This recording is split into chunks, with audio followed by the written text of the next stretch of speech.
My name is Kathy Fenton, 30 years old. I used to think being dependable was a good thing, the kind of trait adults praised when they wanted to reassure themselves they'd raise someone right. But that illusion cracked the night I realized my family didn't see me as a person anymore, just a solution. It started as an ordinary dinner at my parents' house, the kind we'd had 100 times before. My mother hovered between the stove and the counter, muttering about seasoning like it was a moral failing. My father sat in his recliner, half watching the news, half dozing. My sister lounged at the table, scrolling on her phone, her thumb moving faster than her attention ever did. It felt familiar, safe, like a scene frozen in time. I didn't know I was about to be edited out of it. I'd been thinking a lot about Aunt Linda lately. She was retiring after 40 years as a teacher, and in our family that mattered. She mattered. Aunt Linda was the one who remembered everyone's birthdays, who mailed handwritten cards and care packages, who showed up to graduations and funerals and everything in between. If our family had a spine, it was her.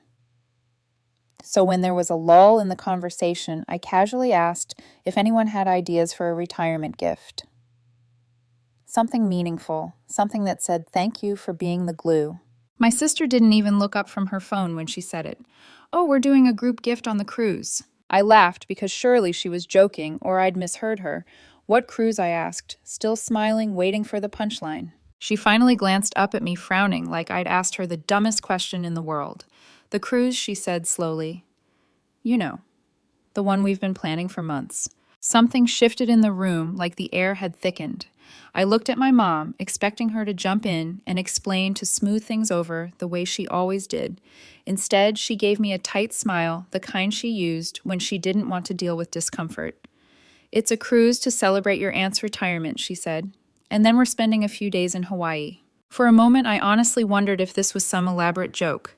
A cruise, Hawaii, months of planning. And no one had mentioned it to me. Not once. I asked why I hadn't heard about it, my voice careful, controlled. My mother let out a small, nervous chuckle. "Well, she said we thought you'd be more help staying back." Staying back.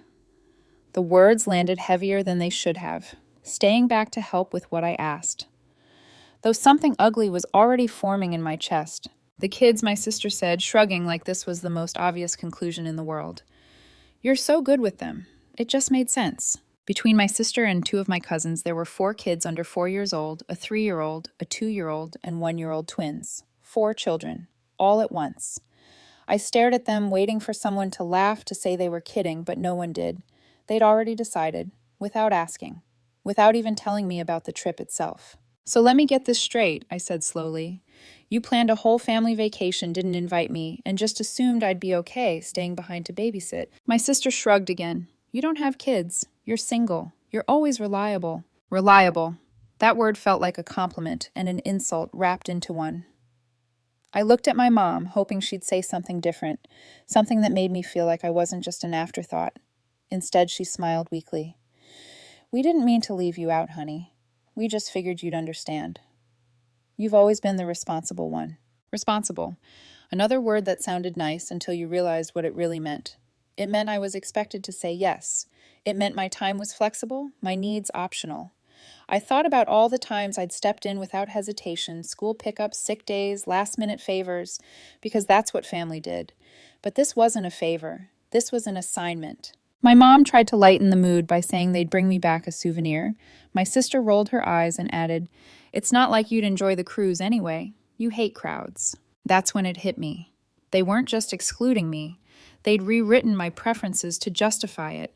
I sat there feeling something sink deep in my stomach as I realized this wasn't an accident. They'd been planning this for months in a private Facebook group I wasn't part of.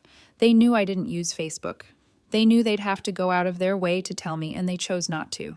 When I told them it hurt, my mom waved it off. "We didn't mean to upset you. It was just practical." Practical for them. I left not long after my appetite gone, my head buzzing. Over the next few days, the anger settled into something colder. This wasn't about a cruise. It was about what my absence from that plan said about my place in the family. I wasn't someone to be included. I was someone to be relied on, used. I replayed the conversation over and over, seeing all the moments I'd missed before. How often they assumed I'd drop everything. How rarely anyone asked what I wanted. being the dependable one had slowly erased me, and I hadn't even noticed. But this time something felt different. I wasn't just hurt, I was done. And as much as it scared me to admit it, one thing was already clear: I wasn't staying behind to babysit. Not this time. The first night after that dinner, I barely slept. My mind kept replaying the same moments on a loop: my sister's casual shrug, my mother's forced smile, the way the word reliable had been tossed at me like a consolation prize. By morning, the initial shock had faded, replaced by something steadier and more dangerous clarity. I told myself that maybe this was all some massive misunderstanding. Maybe they thought I couldn't afford it. Maybe they assumed I wouldn't want to go. People make bad assumptions all the time. Families mess up. I decided to give them one chance to fix it. 2 days later, after rehearsing the message in my head at least a dozen times, I texted my sister. I kept it light, reasonable, almost overly polite. I said I'd heard more about the cruise and that I wanted to go too. I mentioned that I already had time off approved at work and that I could make the arrangements on my end. I even added a smiley face like that might soften whatever invisible tension existed between us. Her reply came quickly, too quickly. Sorry, there's no space left. I stared at the screen, certain I was misunderstanding her. No space left sounded final, like a door slammed shut without even a glance through the peephole. I typed back asking what she meant. She responded that they'd booked everything months ago, that the cruise was sold out, and that coordinating for everyone who'd RSVP'd had been hard enough. Changing anything now would be a nightmare. I felt my jaw tighten. I don't need to be on the group reservation I wrote. I can book separately. I'll figure it out. There was a pause this time, a longer one. Then her next message popped up, and I swear my stomach dropped when I read it. Well, if you do come, you'll need to figure out childcare first. We've already planned on you staying back with the kids. There it was. No hesitation, no apology, just the assumption laid bare.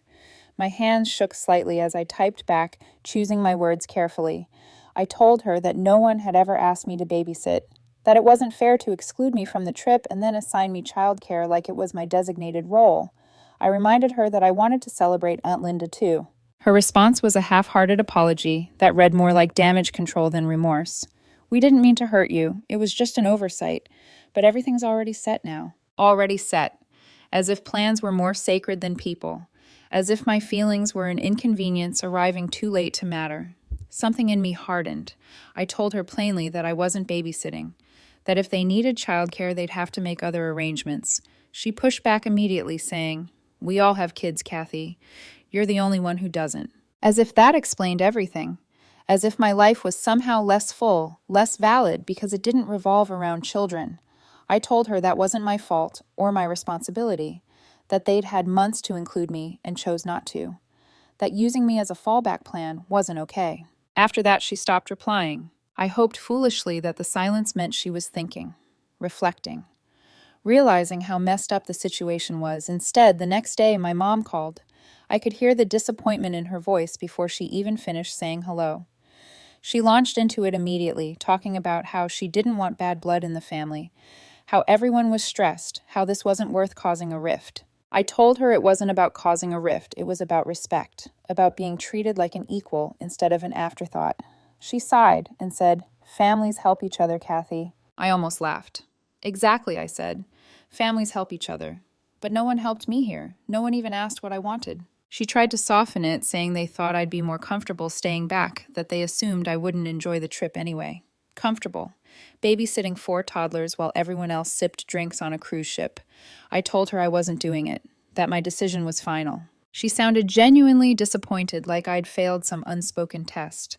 After we hung up, I sat there staring at my phone, feeling both proud and sick to my stomach. Standing up for myself felt unfamiliar, like wearing shoes that didn't quite fit yet. Later that evening, my cousin texted me trying to play peacemaker. She said she understood why I was upset, but that parenting was hard, and I should look at the bigger picture. I didn't reply. I didn't have the energy to explain myself for the 10th time. What I did have was time off approved at work. And the more I thought about it, the more I realized something important. If my family was already planning a life that didn't include me, then I was free to plan one that didn't revolve around them. Whatever happened next, one thing was certain: I wasn't staying home, waiting to be useful anymore. After that last conversation, something inside me went quiet. Not the good kind of quiet, the kind that feels like peace, but the heavy kind, like the silence after a door slams, and you're left standing in a hallway that suddenly feels unfamiliar. I kept expecting another message, another call, some sign that someone had thought about what I said, and realized how unfair it all was. Nothing came. And in that absence, I saw the truth more clearly than I ever had before. They weren't reflecting. They were adjusting to the idea that I might not comply. I spent a few days going through the motions at work, smiling at coworkers, answering emails, pretending I wasn't unraveling inside. Every spare moment, my mind drifted back to the same question. When did my life become so small that everyone else felt entitled to it? I thought about the vacations I'd skipped, the weekends. I'd canceled the plans I'd rearranged because someone needed me. I couldn't remember the last time I'd done something simply because I wanted to. That was when the idea first surfaced. It wasn't dramatic or vengeful. It was quiet, almost shy. What if I went away too? The thought startled me with its simplicity. I still had that week off from work. I didn't have to stay home. I didn't have to be available. I didn't have to explain myself. Once the thought took hold, it grew quickly. I opened my laptop one evening and started searching, telling myself I was just browsing. I wasn't. Within an hour, I found a small cabin tucked into the mountains, surrounded by trees, far enough away that no one would just stop by. The pictures showed a stone fireplace, wide windows overlooking a valley, a deck with a hot tub under string lights. It looked peaceful, the kind of peaceful I hadn't felt in years. I booked it without telling anyone. The confirmation email hit my inbox, and instead of guilt, I felt relief. A deep, grounding sense of relief, like I'd finally taken a full breath after holding it for too long. The day before my family was set to leave for their cruise, I packed my car. I moved quietly, almost like I was doing something wrong, even though I wasn't. Old habits die hard. I turned my phone on, silent, threw my bag in the trunk, and drove away without announcing my departure. No group text. No explanation. For once, I didn't justify myself. The drive was exactly what I needed. The city faded into rolling hills, then into winding roads lined with trees. The farther I went, the lighter I felt. When I finally arrived, the cabin was even better than the pictures. It was small but warm, the kind of place that invited you to slow down. I stood on the deck for a long moment, breathing in the crisp air, listening to the quiet. No crying kids, no obligations, just me. That first day I did nothing, and it felt revolutionary. I slept in. I made coffee and drank it slowly, staring out at the trees. I soaked in the hot tub as the sun dipped behind the mountains. For the first time in years, I wasn't needed, and I realized how badly I'd needed that. The peace didn't last. The morning my family was supposed to leave, I checked my phone out of habit and saw a flood of missed calls and texts. My mom was first. When can we drop the kids off? My sister followed. We're on our way with the car seats. Be home. Then my cousin. Are you ignoring us? We're in a rush. My chest tightened, but I didn't respond. As the hours passed, the messages grew sharper. Accusations replaced confusion. My sister wrote, "This isn't funny. Everyone's waiting on you." My mom left a voicemail thick with guilt, talking about family and responsibility. My cousin sent a long message calling me selfish and irresponsible, even suggesting I was ruining Aunt Linda's special day. That one made my hands shake with anger, ruining her day. I hadn't even been invited to celebrate it. Still, I said nothing. Instead, I turned my phone off completely and set it face down on the table. The rest of the week passed in a blur of quiet moments and hard realizations. I hiked trails that led to breathtaking views, journaled by the fire at night, and let myself feel things I'd been pushing down for years: anger, grief, relief, and something that felt dangerously close to freedom. I thought about how easily my family had assigned me a role without asking, and how deeply I'd internalized the idea that saying no made me selfish. By the time I packed up to leave, I felt different. Not healed, not happy, but steadier. Whatever was waiting for me back home, I knew one thing: I was done being the fallback plan. I knew the fallout was coming. The only question was how loud it would be. The drive back from the cabin was quiet, but it wasn't the same kind of peace I'd felt on the way there. This time, the silence was charged like the calm before a storm you can see forming on the horizon. I replayed the week in my head, the unanswered messages, the accusations I hadn't read the way I'd finally chosen myself without asking permission. I didn't regret it, but I also wasn't naive. My family never handled disruption well, especially when it came from me. I barely had time to carry my bag inside before my phone started ringing. My mom's name flashed across the screen.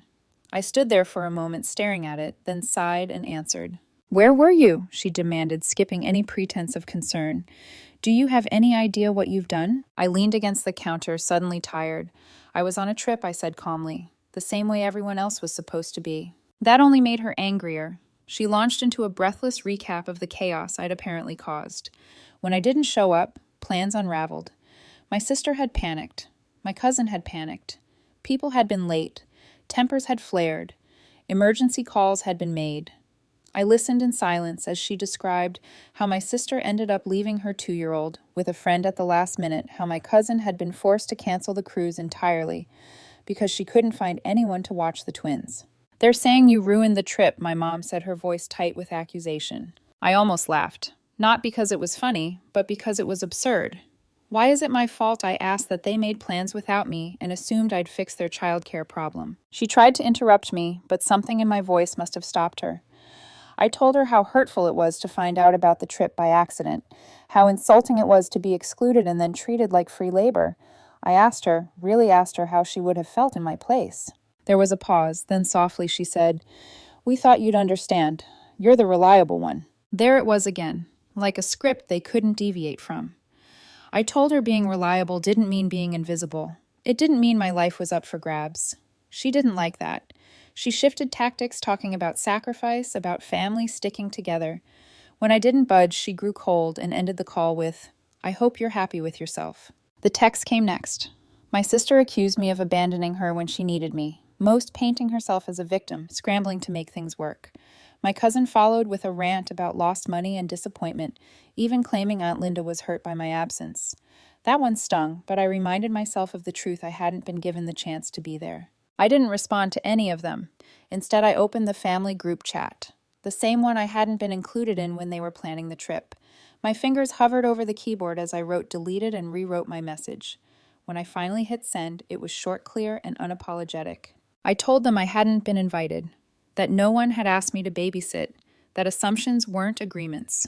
I said I loved them, but I wasn't their free nanny, and I wouldn't be manipulated into taking responsibility for choices I didn't make.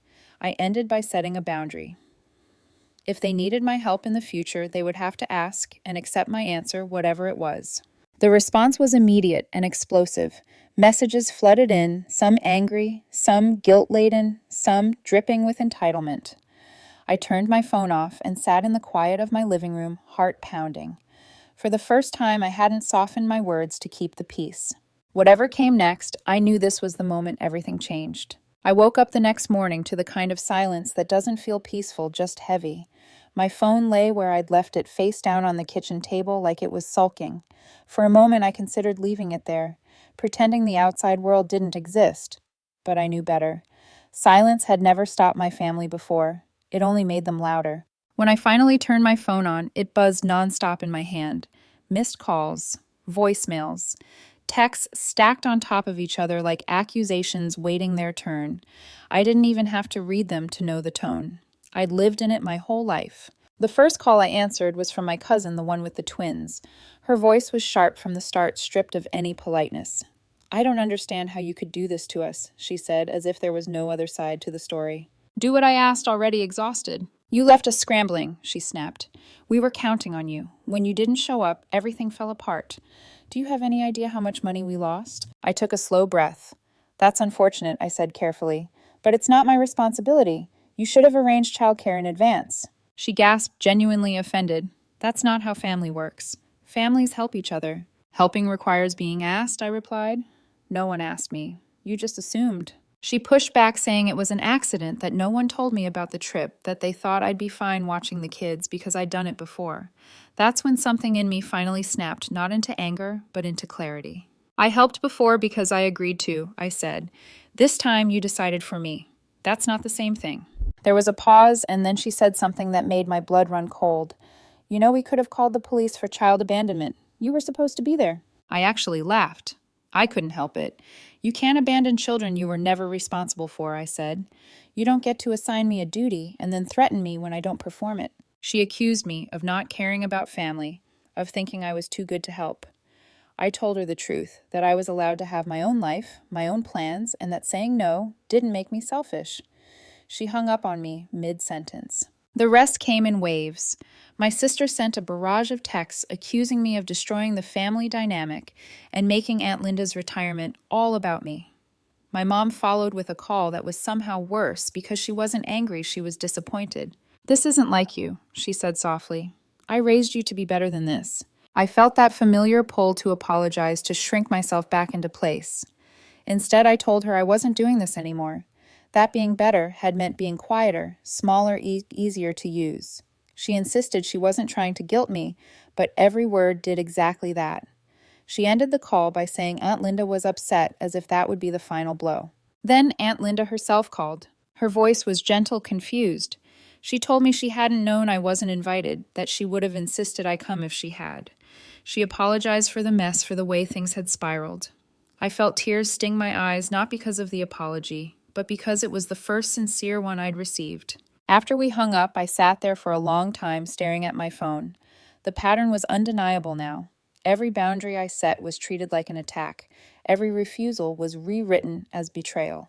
I realized then that this wasn't a misunderstanding I could fix. It was a system I'd been propping up for years.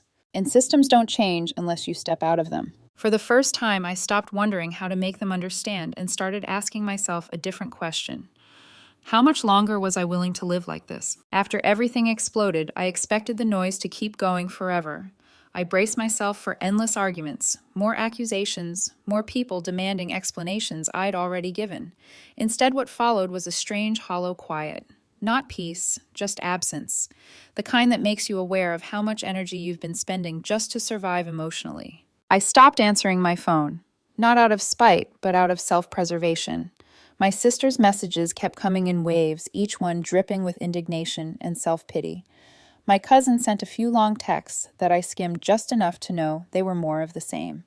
How hard things had been for her, how disappointed everyone was, how I had changed. My mom left voicemails that alternated between wounded and pleading her words, carefully chosen to make me feel like I was tearing the family apart by refusing to be useful. I found myself lying awake at night, staring at the ceiling, replaying everything. Had I been too harsh? Had I handled it wrong? That doubt crept in quietly the way it always did, wearing my mother's voice, my sister's accusations. Years of conditioning that told me keeping the peace mattered more than my own comfort. I hated how familiar that feeling was. I hated how easily it slipped back in.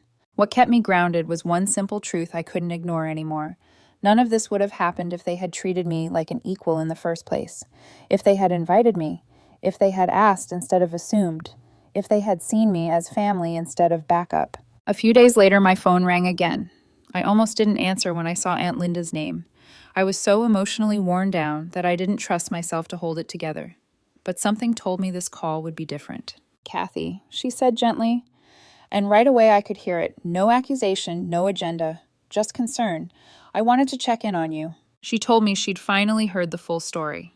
Not the filtered version that made its way through family gossip, but the real one. She said she was shocked, genuinely shocked, that I hadn't been included in the trip. That no one had even mentioned it to her until everything fell apart. If I had known, she said firmly, I would have insisted you come, no question. I felt something loosen in my chest, something that had been tight for weeks. I hadn't realized how badly I needed someone to say that out loud. She apologized, not in a vague, dismissive way, but clearly directly for the way I'd been treated. She told me she understood why I was hurt, why I was angry, and why I'd finally said no. "You've always been there for everyone," she said. "That doesn't mean they get to take you for granted." After we hung up, I cried. Not the sharp, frustrated kind of crying, but the quiet kind that comes from being seen. That call didn't fix my family, and it didn't magically erase the damage. But it did something just as important. It reminded me that I wasn't crazy, that my feelings were valid, that wanting respect didn't make me selfish. Still, even with that validation, the reality remained. My family hadn't apologized. They hadn't reflected. They were waiting for me to cave, to smooth things over, to step back into my old role so everything could go back to normal.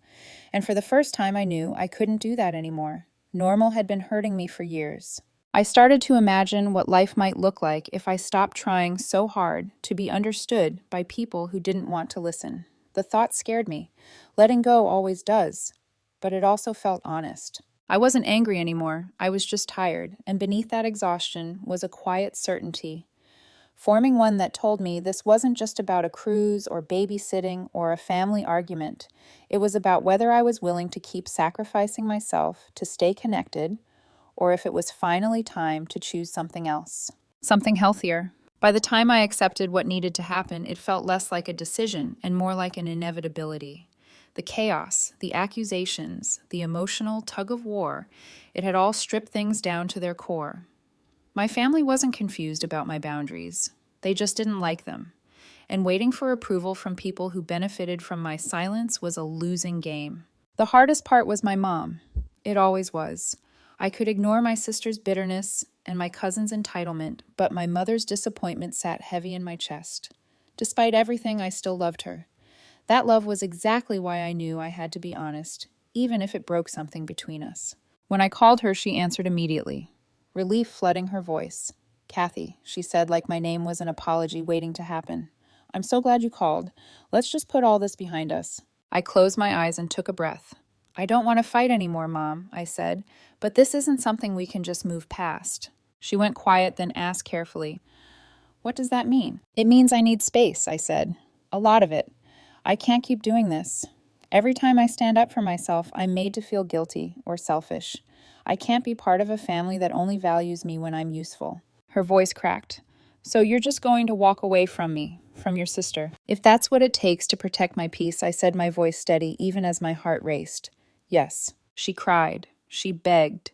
She told me families fight and forgive, that this was normal, that I was overreacting. And for a moment, that old instinct flared to apologize, to reassure her, to promise I'd do better. Instead, I told her the truth. I'd been working through this for years. All it had done was hurt me. I was done. When the call ended, my hands were shaking, but I felt lighter.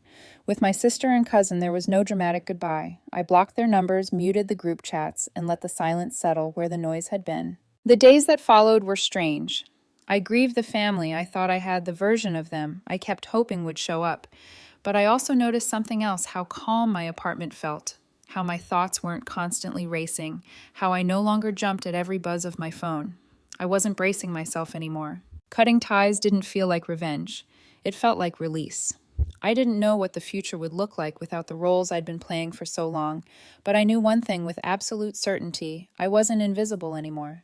I had chosen myself, and that choice, quiet and firm, was the most powerful thing I'd ever done.